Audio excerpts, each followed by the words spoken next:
Hello guys, welcome back to this channel. In today's video, I'm going to show you how to add full reel on Instagram story.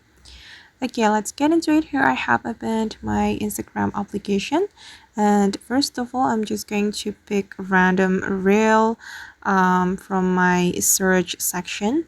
I'm just going to add this reel to my Instagram story. We can click on the send button, and I'm going to click on add to story.